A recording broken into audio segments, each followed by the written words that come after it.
Yo, man, what's happening, Jason Shurka? Welcome to That One Podcast with your boy C-Rock. What's going on, dude? I'm doing well, man. I'm doing well. It's an honor to be able to be on this show with you. Thank you. Yeah, no, my pleasure, man. And I remember the first call we had. I reach out to people through DMs all the time. It's been like this since the pandemic, just like 50 to 60 a day, intentional.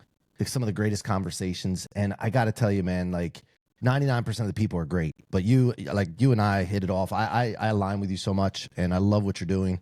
And recently, I feel like I connected with you as well, spiritually, energy wise, with the loss of your father recently. And I first of all, I want to say condolences. I've been praying for you, thinking about you. Yep. Nobody can really describe that unless they've been through it, but also, it's different for each person. So how you doing, by the way, first of all? Yeah, thank you for that. It's raw. It happened about 2 weeks ago, and it was very unexpected. And it was even harder for me because he's not a regular guy. He walks into a room and you feel him a mile away. You feel him in the state that he's in because the guy is just powerful, and he's honorable, and he's all about loyalty and respect and honor. And that's how I grew up, and I learned so much from him, and I wish that he was here. But like I said before we started recording, in a weird way, I feel even more protected with him where he's at on the other side now. But I still miss his presence. I miss his body, Yeah, the of ability course. to hug him. But so much I learned from him, and it really lit a new fire and ignited a new fire in my heart to say, everything that I'm doing, I'm about to do it 100 times stronger in his honor. Yeah, I want to be like him. You know what I mean? Like I wake up every morning like I want to be just like you just described him. Yeah. I mean, wow, how powerful is that? You It's know? And incredible. It's not every day you see somebody that's a family man, a very good businessman, and also very aware of spirituality, health, wellness, holistic health. And somehow he was able to be all of these people at the same time. And really, it had a huge impact on me because I saw it growing up. I yeah, saw all of it growing up, and being under somebody's wing like that, being trained by somebody like that is an absolute privilege. yeah. Man, I got my two kids, and I just want to be a living demonstration. And then I Yeah. learn from people, and then you're telling me about your dad, and I'm like, okay, yeah, check those off, and make sure that I am focused on those things. And was he ever hard on you? Like how did he as a kid? Like tell me about that, because I'm hard on my kids. Not I don't beat them. I don't do that, but I'm hard on them. Like I have certain standards, and I expect those standards. And then my wife is herself, and she's a loving wife, and Yeah. but like we have to make sure there's a balance there. But like I'm hard on them, and sometimes they get mad at me, and I'm like, guys, I'm not your. I want to be your friend later on, okay? But right now, I'm not your friend. I got to get you to go where you're going, A you hundred know. percent. But A I hundred fight with that percent. in my head sometimes, you know. Listen, there's something that I learned now after his passing because of the amount of people that I didn't even know that came to me and they said, "You have no idea how proud your father was of you. He showed me this and he sent me all your YouTube videos and he showed me what you're doing with Unified Healing and Unified TV and all these different things." And I'm looking and I'm like, it's so interesting because to me, I knew that he was proud, but he would only share it every so often.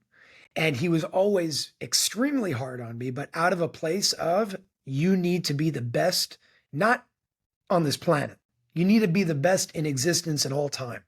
And that's the type of person he was. That's the type of person he wanted to make me. But I suddenly started seeing those like softer spots of the love that he had. And I always knew the love that he had, but the pride that he had in me with everything that was being done that he never showed me or didn't show me too often. Maybe because he didn't want me to say, okay, I did it. Now I can calm Hmm. down. Because he just always said, up until his last day, just a few days before he passed, he said, "Jason, I want you to promise me something. If something happens to me and I'm not here, I want you to promise me that you will keep moving forward. You will make everything 100 times stronger and know that I will be helping you from the other side. But you never back down no matter what happens. And you go there full force, you go full strength. And if you fail, you failed me." And that's the type of person he is, even on his deathbed. Okay. It's not like things change. It Yeah. was still like that Yep. till his last couple of days. And that's a level of strength that I don't know in anybody else. I admire, I respect it, and I want to see that developed in myself and hopefully in my children when I have them one day. Where was he born? Israel. Israel. Okay, so then he came in over in as a in the hood. Like yeah. he was born with nothing. What do You they know, call that in Israel? Isn't it? There's a different name than the ghetto or the hood. It's called. Isn't there a I, name like these? there is. I don't I know can't the think name. of it. All right. Anyway, Yeah, yeah. I don't so know the how? name, but And he he came over as he a kid. was he came here when he was 16, right before he would have had to go to the army, and he did very well. Him and his brother started. Well, his brother was a taxi driver, so really they were like they had nothing. They had Yeah. absolutely nothing as kids. And when his brother came over here, started as a taxi driver, that ended up evolving into he saw that real estate and gas stations, specifically at the time in Brooklyn, were doing better than the taxi business. So he saved up a little bit of money. And their philosophy, which is kind of smart, was saying, let's go to the worst possible neighborhoods because they can't get worse. They can only get better from here. It Yeah. doesn't go lower than what the Bronx was, and East New York was in the 80s. Mm-hmm. So that's where they went. They were getting properties at literally nothing. In some cases, $1, just because the landlords just wanted to get rid of them because of all the theft and robbery and crimes and everything that was going on at the time in New York. So they took them over. And in a very short period of time, because of the situation at the time in New York specifically, they were able to accumulate a lot of properties at almost nothing. And most of those properties were gas stations, car washes, things like that. And then over time, they started evolving and they went into the Lowe's and Home Depots and Costco's and things like that. And today, they now also have a civil engineering firm in Israel. So it's called Gadish, I believe. It's the largest civil engineering firm in Israel, meaning they build the bridges, the airports. They're building the subway now. So it's a multifaceted sort of company, multiple companies Mm-hmm. across the board. I was only involved in the company over here when I was supposed to take over. And about 5 years into that, right before 6 months before my father was about to retire, I said, listen, I have a calling, I have a passion. I need to give it a shot. I'll never forgive myself if I don't. All I ask is for your love and your emotional support. I don't want $1 from you. I don't want a salary anymore. I don't want anything. Let me go figure this whole thing out on my own and let me do it like there is no plan B. And that's exactly what I did. That's a whole story in and of itself, but Yep. that's kind of what brought me to what I'm doing today. Gotcha. Okay, and you're in the spiritual, like space and energy and healing. And what religion were they in Israel when they came over? And what did Jewish. they? What is it? Jewish. Jewish. So, Okay. Okay. yeah, Because so there's Christians there, there's Jewish yeah, there, there's Muslim there, right? 100%. Yeah. Yeah. Yeah, Are there so Are there people in Israel that are atheist as well at all? I think there are atheists everywhere, but Okay. Yeah, I wasn't sure. personally, just to make it clear, I'm not religious in any way whatsoever. Hmm. I do practice tradition, right? So, like every Yep. Friday night, we have Shabbat dinner. It's like Christmas, but every week. So the whole family gets together. It keeps the family close, and It's good. it's like Christmas and Thanksgiving combined every single week on Friday night. So Well, these principles in religions are designed for yeah, goodness yeah. for the most So part. that's what they took, but we're not religious per Yeah, se. yeah, I got it. Yep, I yep, see everything more so as one. I don't care what you are, what color you are, what language you speak, and what religion you identify with. If you're a human with red blood, which we all are, yep, I'm in. yep. I'm a relationship guy, man. Yeah. I don't the religion part of it. I'm not down with, and I'm I have a great relationship with Jesus, and I talk to him all the time. I pray all the time, but I also understand quantum physics, and I understand energy, and I understand how things work. Yeah. And then I think there's a dynamic there. A lot of people would like to put science in a bucket and spirituality in a bucket, and they're together. They're It's the just different same. nomenclature, right? Yep. I Yeah. think the main difference is really our understanding of each. So it's like, where does your awareness end? Where does your understanding and comprehension end? So in the book, let's say, whatever Bible you're going to be reading, the Old Testament, the New Testament, the Quran, it uses words like God. And then we assume that we know what the word God means. But if we're assuming, based on our physical experience, that God is something outside of us because we live in this illusion of separation and physicality, technically nothing is physical. Everything is energy vibrating that gives you the illusion of a physical realm, of a physical dimension that we experience our lives through. So it really comes down to, well, how do you define God? Is it something outside of you? Could there even be something outside of you? And the answer is no, because energy is one, it's all interconnected. I may be separate from you on our perception, but me and you, although we have our own signatures and energetic squiggles, if you want to call them that, We're connected. And what Yep. I do impacts you and what you do impacts me, just like we have trillions of cells in our bodies. But if I have something that happens to a cell in my pinky, it's going to affect my brain. It doesn't matter how far it is. The universe is no different. It's just the micro reflected in the macro. So there's definitely, and I totally agree with what you're saying, on the fact that there is no difference fundamentally between religion and spirituality. There's a bridge between the two. The difference lies in our awareness of how we choose to interpret and understand those words. So, what are your thoughts on this? By the way, I study outside of Christianity, and I even study L. Ron Hubbard. I read L. Ron Hubbard books, and he's it's more of neuroscience and quantum that he's talking about back in the Yep. 1950s. And then I went back to the Bible after that and read it, and what Jesus was saying was like, holy cow, this is they're saying the same things. Same thing. What is it about religions that talk about like false prophets, false gods? What are they really talking about in that back in the day? What are your thoughts on that? Like they Yeah. want to stay, they want to keep you like in that box, right?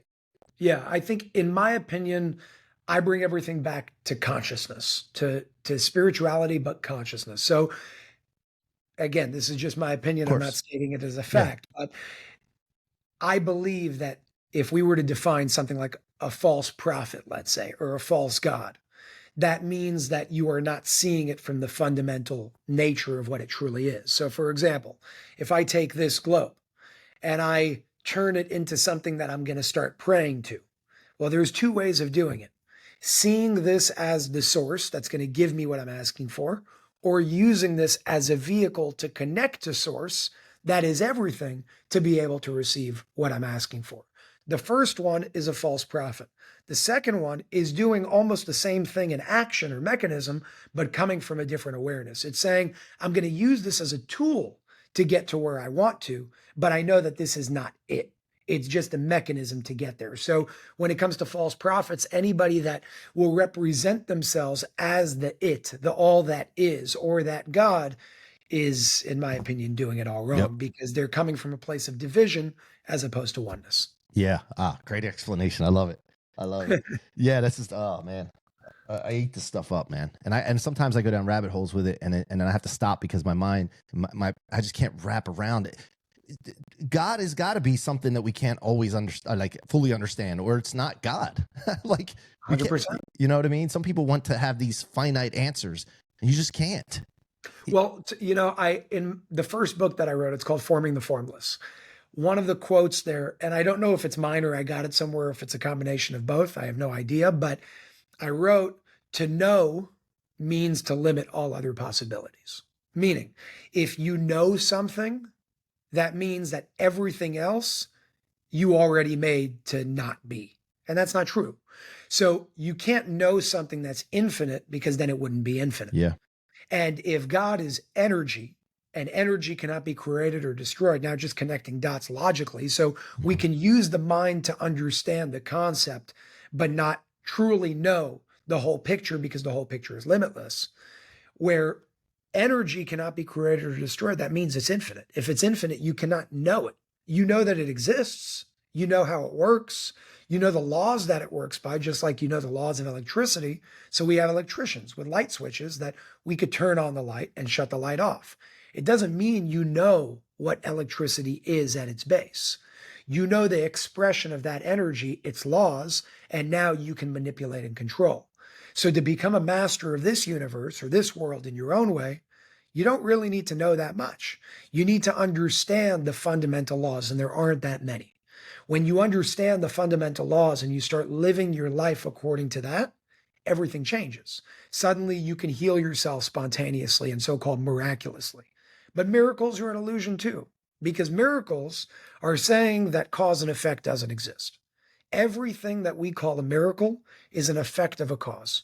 If you can reverse engineer that effect to understand the cause, and then you can teach yourself how to reproduce that cause in a conscious way, well, then you can always reproduce your desired effect. Yeah. And you talk about healing, but what Yeah. about the fact of being able to figure out never being sick? Well, I think it comes down to first understanding the difference between health and disease. Most people don't know that. They make it Mhm. very complicated, because we live in a world now where this whole, I call it the medical mafia, call it the medical industry, call it whatever you want. And there's good parts to it and there's bad parts to it, just like there are everything. But when it comes to that specifically, I feel that we've become confused from the simplicity of it all because there's so many things out there and so many complexities that we forgot what everything is really built on. And what everything is built on is energy. So simply put, the difference between health and disease or dis-ease is health equals energetic balance and dis-ease equals energetic imbalance. That's it. That's where it starts. Now we can go give the names and the ailments and the diagnosis and all that. The problem is because we forgot the source, we live in a world today where it says, take this pill and you'll be better. But there's a side effect to this and this and this and this. It's because we're dealing with it from the level of the effect and not the cause. The effect is seen on a physical level. Mm-hmm. The cause always occurs on an energetic level. So instead of saying, how do we kill this disease? If we start asking, how do we just rebalance the energy in the body so the dis-ease cannot exist in the first place?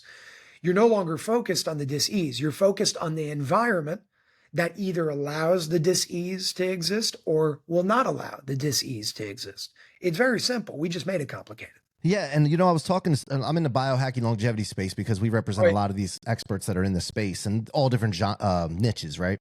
Yep. And I was talking to one of them, and it was Jeffrey Gladden, and he's a cardiologist by trade, but he's going into longevity now. And I was talking to him about Big Pharma, and I was saying, you know what? There's got to be a lot of money in energy healing. And why can't Big Pharma understand that and shift the focus? Because then you also have people living longer, and then you're going to be able to take care of them longer. So you're getting a longer lifetime value of that person. Because most of the time, when you're feeding people pills and prescriptions and all this, they're going to die eventually. Yeah. So like, why can't they wrap that head around it? Why can't we get this momentum shifted this way, away from what they're doing? And do you think that's possible? Yes and no, but I'll focus on the no. Okay. It is possible, but I don't think it would happen in that way. And the reason why is because the one thing that we're forgetting in what you just said is that when people are healthy, they're more conscious. Yeah. When people are more conscious, they can't be controlled. Yeah, there you go. And when you look at Big Pharma and everything that's going on right now, it's all based on deception, misdirection, and people not really understanding what's going on. So they go to a doctor, the doctor tells them to do something and they do it.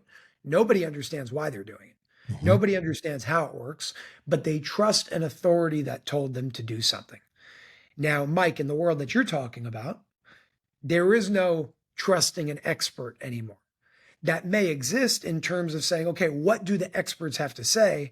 But I'm also my own person that can also learn about things, that can also connect the dots. And that's a very empowered level of humanity. But when we become empowered, the way Big Pharma works, it will only succeed in the way that it exists right now, so long as we are disempowered.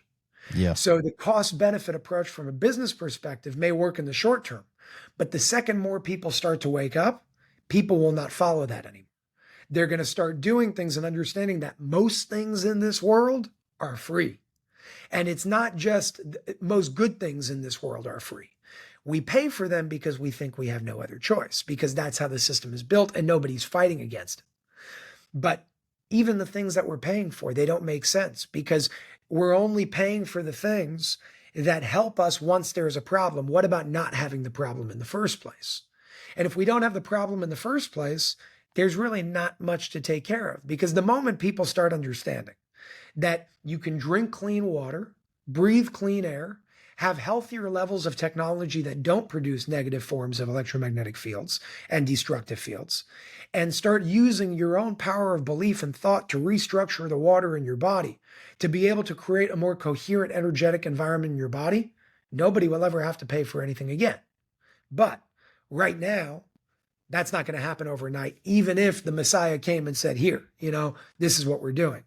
There is a process that we need to go through, and there's an undoing that we need to do as well because of how toxic this world is right now. And until we get there, there are stepping stones along the way in the energy field that we're talking about, different technologies out there to be able to use as a stepping stone to get to the ultimate reality. And that reality, that destiny, is one where you never have to focus on anything outside of yourself ever again to heal yourself. And then, would that be heaven? Well, I think heaven exists here. Yeah. It exists within us. It's a matter of, do we want to create it? Yeah. Right. Even in the Bible, if you want to go there, it says heaven, the Garden of Eden exists where the four rivers meet. That's somewhere in Iraq. I have no idea where it is. I don't know if anybody's ever gone to look for it. But, and maybe it's not a literal thing that we need to take either.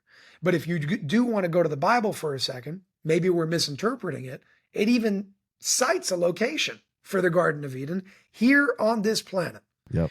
And to me, that's more so symbolic of the fact that it's within us. It's here. Yeah. And we can create it if we choose to, but we need to create energetic balance if we want to reach that. And this is a guess, of course, but what percentage of the U.S. population do you think is conscious and really knows? We would have to define conscious and really knows. But I mean, to the point where they aren't going to be controlled. You know, they're just a guess. Yeah, less than 10. I would say maybe 5. Yeah. Yeah. And here's the beautiful part. There's a book, I forgot who wrote it. His last name is Hawkins, if I'm not mistaken, not Steve, but his last name is Hawkins. He died a few years ago. And the book is called The Map of Consciousness. And what he proved in The Map of Consciousness is the weight that one holds at different levels of consciousness. So what do I mean by that? It's called a logarithmic scale, meaning it's not linear. So let's say you are at a consciousness level. He breaks it down from 0 to 1,000. Let's say you are at a level of 700. You counterbalance, let's say, 1 million people that are at a level of 200, because your weight is much stronger at 700 than their weight at 200, meaning you don't need 51% of America or the population of this planet to be awake. You need what's called a critical mass, and that critical mass changes based on what that critical mass is made up on. So if you have 2 people at 1,000, 5 people at 700, and 1,000 people at 500, which is very unlikely, but let's say we did, the whole world changes. Because everything is interconnected, everything is one quantum web that's interconnected to one another, my consciousness impacts you, which means the best thing that we can do is work on ourselves. Yeah. Because if we work on ourselves, we will impact this conscious, unified field that is inherent all around the universe. And do you see a shift happening? I think we all do, ever since everything that happened in 2020. A lot more people are starting to wake up, but it's a process. It doesn't happen overnight. I wish it did, but it can't. Because if you're going, it's almost like this. Let's say you've been eating trash for 45 years and smoking trash for 45 years, and you get cancer, you're not going to overturn that in 24 hours. Just like you went into it for a long time, you may not need 45 years to come out of it, but you're going to need a high level of intensity to get out of it, and maybe it'll happen in 6 months, a year, 2 years on an individual level, if it does. So I think we're impatient because of the way we understand time. The average lifespan is about 72 to 74 years old right now, and it's going to keep increasing because it always does. But with that, we think that 10 years is a long time, and it's not. It's not a long time at all. It's a blip of a blip of a blip of something a whole lot bigger. And when we start understanding, and I don't just believe in this, I would say that this is a scientific fact in terms of energy not being able to be created or destroyed, that proves reincarnation. Your energy goes to something else. How it moves, where it moves, whatever that were, I don't know. That I have no idea. Whether your memory follows or not, no idea. Yep. But the fact that it does move is a scientific fact. It's not this, spiritual woo. Your energy cannot be created and it cannot be destroyed. When your body dies, the energy keeps moving and takes on a different form. It decomposes in order to recompose into something else. So when you see it from that perspective, then 70 years isn't a long time either. Mm-hmm. Because you have lifetimes over here in order to go through this school of elevation and spiritual ascension. Yeah, I think the problem is that people associate the memory. And so if you can't remember, some people can. We've seen stories like that where they remember past lives. Yeah. and they documented it, and they have details that they shouldn't have, and what have you, even kids, right? But I think that's what people are doing, is associating the memory with this lifetime, and then that's it. And that's where the fear comes in of dying and all that. So, all right. So I want to touch on. I got a lot of things I want to touch on, but let's Yeah. talk about the centers, because I want to make sure we hit this before I go down rabbit holes of other things. Sure. You have these healing centers. Let's talk about that. What are they, and what are they doing? So, like I said, and we spoke about my father in the beginning of all of that, what you're talking about is unified healing. It's a network of about 500 wellness centers, and I believe 55 countries around the world right now. We represent some of the world's leading technologies around the world. The goal is to get people aware of the greatest technologies out there in the realm of energy, frequency, vibration, light, things like that, because that really is the future of medicine in ways that are non-invasive, that don't have side effects, because it's coming from a holistic perspective as opposed to a reductionistic perspective, which Big Pharma does. And that's what unified healing is. So it's a network of hundreds of wellness centers that have some of the most amazing technologies around the world. But the reason why I brought my father into it was because he was really my inspiration. I saw a lot of him doing a lot of that work, although he was, a businessman in real estate and all that. His passion was in health, wellness, alternative medicine. And every single day growing up, I saw somebody come into his office right here. I'm actually in his office right now, in this chair that he was sitting. And they were sitting right across on the other side in the two chairs behind his computer. And he would sit with them for hours, never charge a thing. He just did it because it was his hobby.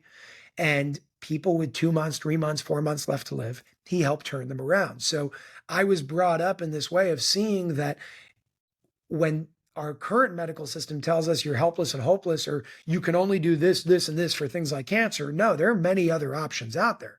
They just may not be accepted in the mainstream right now, but it doesn't mean they don't work. And I've seen them work. I've seen what they do. So seeing that, I wanted to bring it to the next level, and unified healing was an answer to that. So it's helping a lot of people around the world, and it's doing beautiful things. So he's sitting in there across from the people.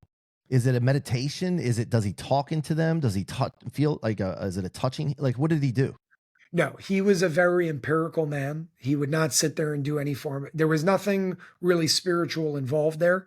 He would basically, let's say a person would come in, and it was never like a job. He's not a doctor by Right. any means Right. whatsoever. He's just somebody that studied it on his own as a hobby, helped his family, helped his friends. A lot of people started spreading the word, and a lot of people started asking, can we speak to Manny? Can we speak to Manny? Can we speak to Manny? That's all it was. It was never a professional thing or an Yeah. expert thing in any way whatsoever. But he would always start with your blood test.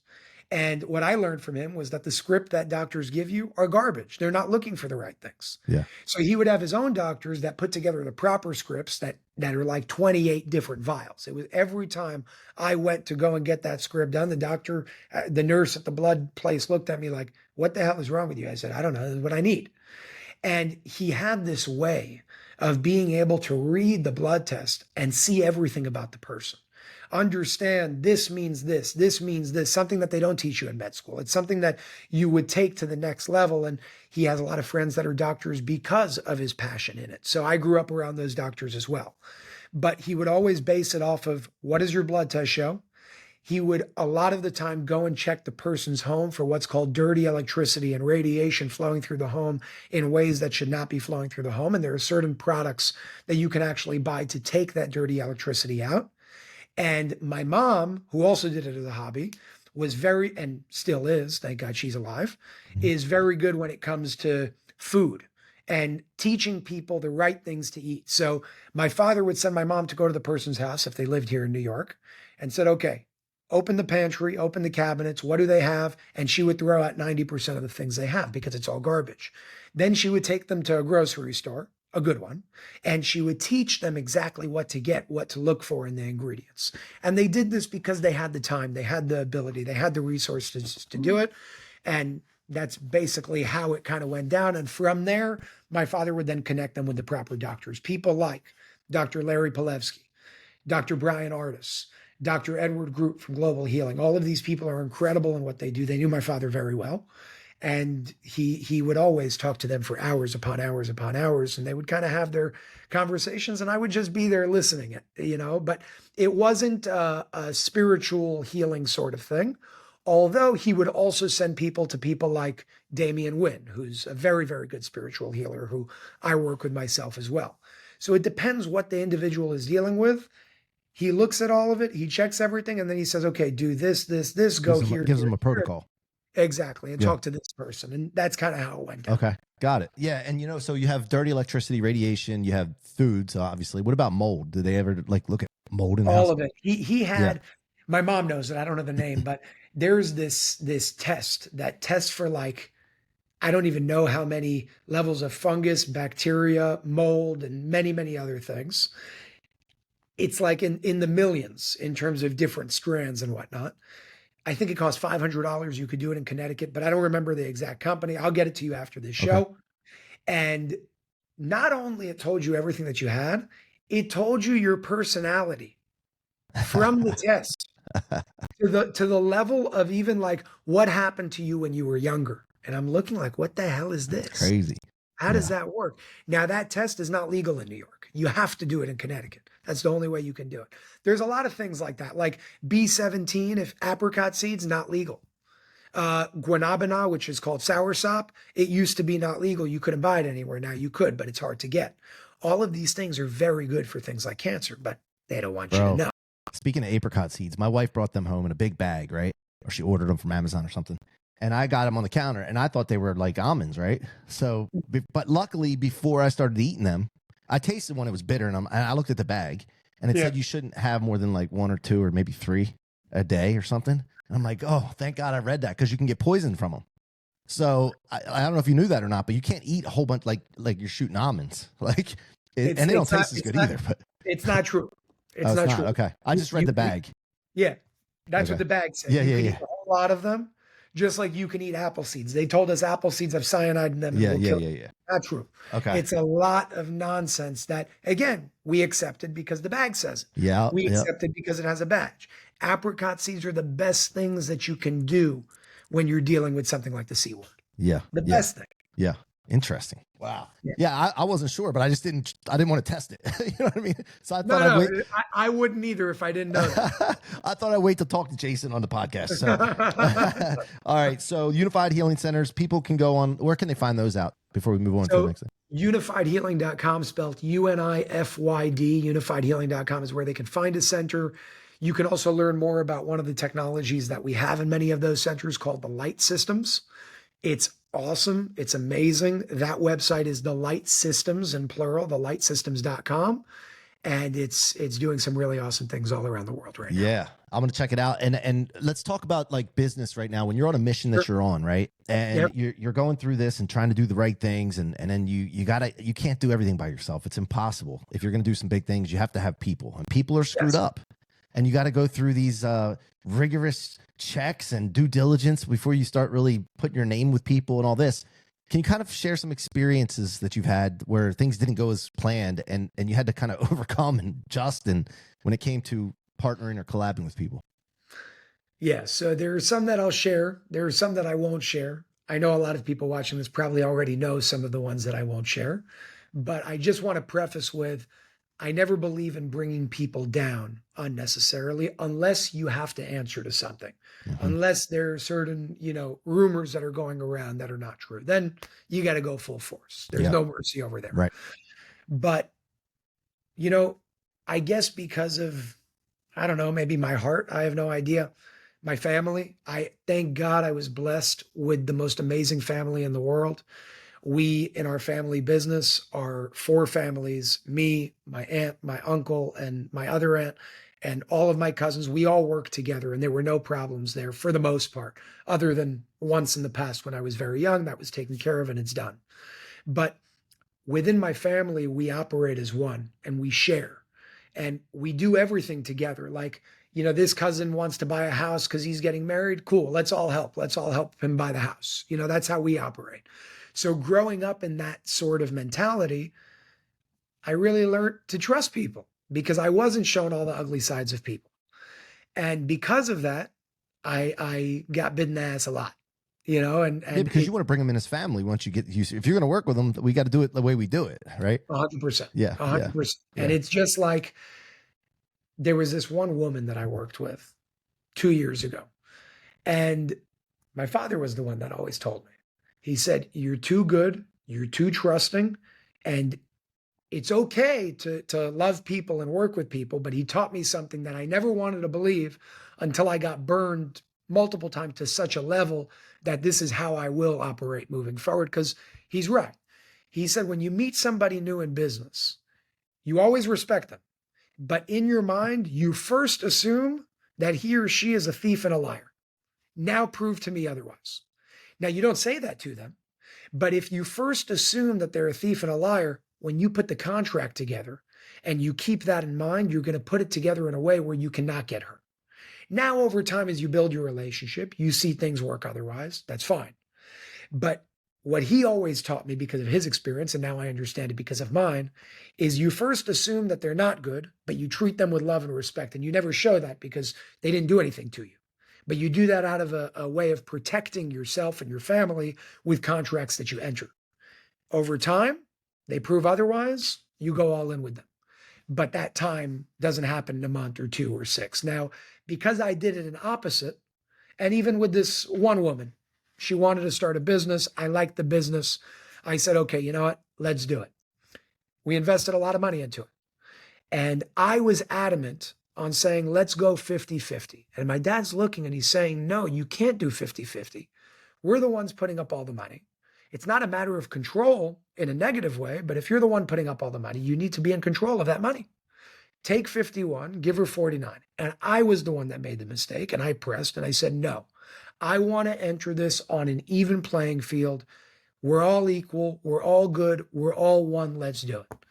Well, she ended up stealing over $1 million. So I understood what he was talking about. In this case, she ended up being a very, very bad person. In another case, it maybe wouldn't have happened. But I have learned that, unfortunately, when money comes into play, especially for people that have never experienced a lot of money in their past and suddenly come into it, and I've had those experiences recently, it changes them. It changes them to a very, very large degree. And in a way, you can't blame them because look at the lottery effect. Okay. Mm-hmm. Somebody wins the lottery that comes from somewhere where they didn't have a lot of money. They never have that money over a long period of time. They most of the time end up blowing it. And they blow it because something was given to them at such a rapid pace where they weren't responsible enough to be able to handle it. And that's something that, because I come from a different world, I come from a world where, thank God, God blessed me with a lot from the day I was born. And it's something that I had growing up. So it never moved me here or there because it's in my blood. It's in my family. It's in my lineage. But I made the mistake of not understanding that that's not true for everybody else. Right. And when somebody sees $1 million or $2 or $3 million that they've never seen before and they're struggling and they have children to feed, they may do ugly things, not because just they're a bad person, but out of a survival mechanism Mm-hmm. of, wow, this is going to be a really easy way to take care of my family, and I'm going to put my family first. So I can understand it from a level of compassion, but it doesn't Yeah. change. Well, so it's currency, right? And so the currency comes in, you just mentioned fast. It comes in fast. You get caught up in the current. If you don't know how to swim, you don't know how, like, so that's basically the imagery I would put out there for that, right? I like that currency and current. They get caught up in the current and they're not prepared. Yeah. Yeah. Yeah. Yeah. And do you think it would have made a difference if you were 51, 49? Like you would have had to control the money, I guess, and she would have had to come to you? Oh, yeah. Or Yeah, that's no, different? because she was stealing from a bank account that she had access to. Yeah. And so It would have changed everything. she wouldn't have been able to spend up to a certain amount probably without permission or something. Yeah. Nothing. Everything would have had to. And again, remember, this person was a person I didn't know for that long, but I trusted her, like we did a lot of work together. She was a great person for, the 8 months that I knew her. And so I thought, Yeah. but true colors came out after. So I will be very careful moving forward. And I will always remember something that Tony Robbins actually taught me. And he said, and it's so true, business is a spiritual game. It's the greatest truth out there. And if you take it from that perspective and you understand it from there, it's not just the surface level of money moving and business and this and this. No, there are laws under that.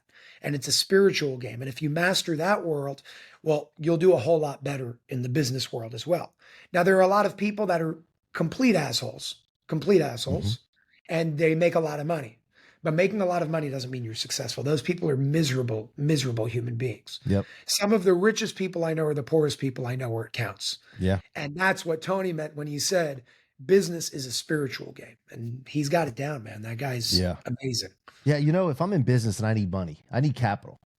I got to trust that the people that I'm getting the capital from know what they're doing in business for to Yes. even take their money. So I wouldn't Yes. have a problem with them having some say in the money game. Like I Yeah. think that would be like better for me and better for the whole. But people don't think that way. So all right. So I want to talk about the Sound of Freedom. How did you get involved with the Sound of Freedom? In a very interesting way. I was not in any way a part of it from the day that they started the project. It was a project going on for years. I heard about this movie coming out or wanting to come out on July 4th, I think of 2023, whatever it was. And initially, I'm like, listen, we got to bring this to Unified TV. Unified TV is our video streaming platform, just like Unified Healing, under the same sort of umbrella in terms of what we do. And my goal was I understood what the movie was about. It's something that I'm very passionate about when it comes to stopping things like child sex trafficking, raising awareness for it, because people don't know how big that issue is. As a matter of fact, I live 15 minutes away from the port in Miami, where I know is one of the biggest ports where they're moving children. And I look at it every day and it pisses me off. So I'm sitting there and I say, okay, how can we support this? How can I also bring this onto Unified? So I got in touch with a few people and I said, I need to talk to the producers of the movie. In 24 hours, somebody calls me and says, okay, here's a number. He's in Miami, 15 minutes away from you for the next Wait a minute couple of before you go any further. When you want to do something like that, right? And I gotta be in touch with someone. How do you Yeah, go out and find that person to talk to? Like, what is that method for you? it depends on who the person is that I'm looking Well, for. let's talk about this then, because this is a specific situation. Like, Okay. how did you So know who to get in touch with? And in this specific situation, I reached out to a friend of mine that I know is in that world. And I reached out to Marla Maples because she's Trump's ex wife. And I know that she's in that world as well. And I knew that it would be a movie that was supported by him because of what he does. So I said, let me reach out to these people.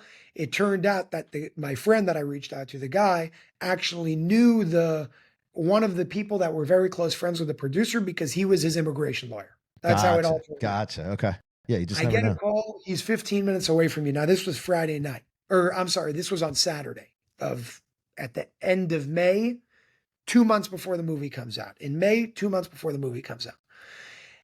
I call the guy. He says, come tonight. We're having a party Saturday night. This is the address. I'm like, listen, I can't come tonight. Why don't we go to lunch tomorrow? We'll do a brunch, bring the producers. We'll take it from there. We did that. Sunday, 12 p.m., we meet at a restaurant in downtown Miami. We're sitting down, five of us. And I say, listen, this is my vision. I want to bring it to Unified TV. What can you guys do? And they said, listen, you're going to have to pay like tens of millions of dollars. And I said, okay, so we're not going to do that. Is there another option? And they said, well, it's interesting that you found us now because we still, although the movie's coming out, we still need support in order to bring it out because we're still lacking funds of being able to bring it out. So the way that that industry works, just so you understand, is movies are broken down into units.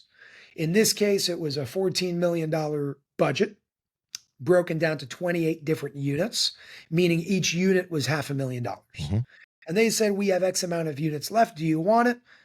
And I'm like, okay, I do, but let me speak to a lawyer first that's in this space because I've never done something like that before. So I call the lawyer, and I don't know how I got in contact with him, but I called the same lawyer. What's the guy's name from Friends who passed away? Matthew Perry, was it? Matthew Perry. Yeah. He was Matthew Perry's lawyer. Okay. I called him and I said, listen, I'm sending you, it's called a subscription agreement. That's what you would sign when you're going and taking on a few units of a movie like that. I'm sending you a subscription agreement. They're giving me 48 hours to move forward before they send the movie out and they have to finish it with the executive producer credits and all that. you need to tell me what to do in the next 24 hours. And he's like, okay, I can't read this whole thing in 24 hours. I'll look at it and get back to you. He calls me a few hours later and he says, listen, I'm going to be honest with you. Your chances of breaking even on anything like this is about 20 to 25%, meaning you're probably going to lose. And if you win, you're not going to win, but break even maybe 20, 25%. And I thought about it and I thought about it and I thought about it. And there were two things going through my head in full transparency. There was the business side of it. And then there was what's the right thing to do regardless of the business side of it, because there's a mission going on here. After about a day of thinking before the deadline, the conclusion that I came down to was, you know what? This is something that we need to support. And even if we lose, let's look at it as a donation where we did something to help people. I like it. That's what we did. It was a very big one. And thank God it worked out and it worked very well. But when I went into it assuming a complete loss as a donation. Let's just help because this is a good mission to support. God works in very mysterious and amazing ways. It turned out to be one of the greatest movies of all time. It did $270 million in box office on a $14 million budget. Amazon paid the most for it that they've ever paid in history for a single non-exclusive licensing agreement, which was, I think 29 million, whatever it was.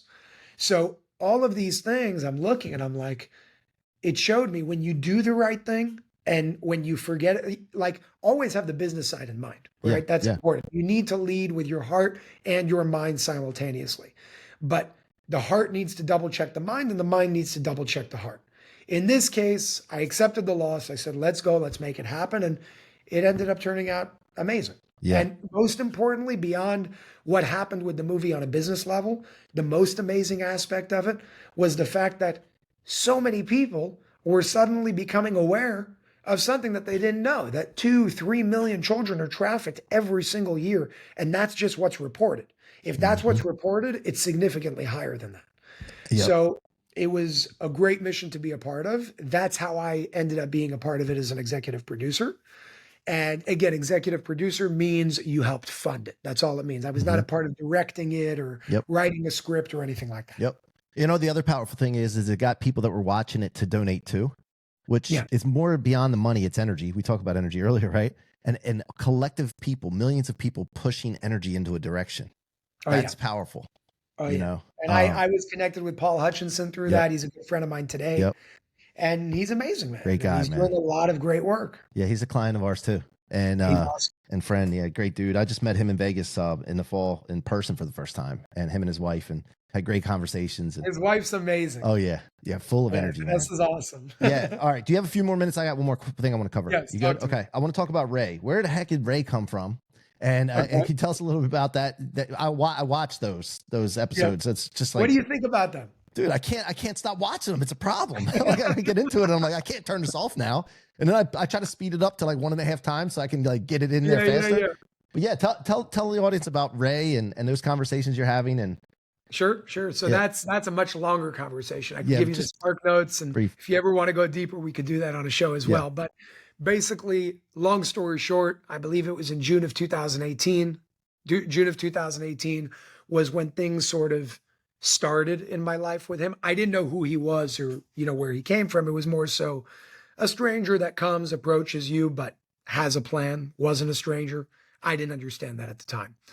Basically, he worked because now he's retired from it, but he worked for a very, very powerful organization called the Light System. That's actually what inspired the name of the technology that we're bringing to all the wellness centers around the world called the Light System, because they're really behind the success of unified healing. Without them, none of this would have been possible in the first place because they jump-started all of that. That's why it was such a success.